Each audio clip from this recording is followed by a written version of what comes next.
Bien, alors les organisateurs de Genesis et Frédéric Chiche m'ont demandé de présenter l'embolisation utérine dans le cadre de traitement des fibromes utérins.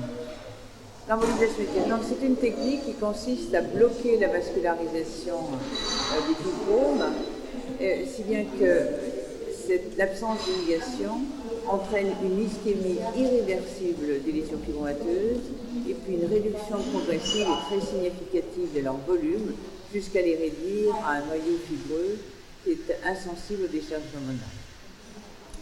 Je dois dire aussi que c'est une technique qui n'entraîne pas de dommages permanents pour le myomètre sain. Il existe deux grands groupes d'indications, les fibromes symptomatiques, qu'ils soient uniques ou multiples, et quel que soit leur volume.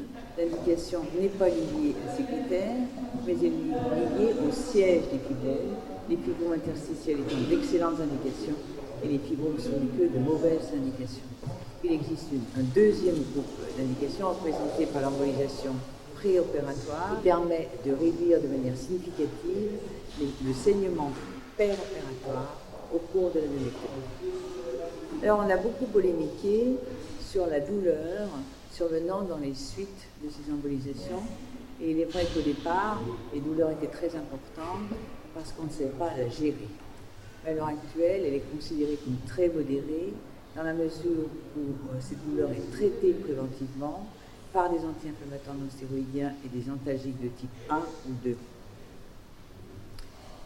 Les complications, voire la reprise chirurgicale, sont rares quand on pèse ces indications, parce qu'il existe effectivement des mauvaises indications et des contre-indications. Moi, je trouve quand même que c'est dommage de transformer une technique qui est peu invasive en une technique qui est plus invasive que la chirurgie. Je dirais pour terminer que l'embolisation utérine, dans l'embolisation utérine, les résultats sont bons à trois conditions.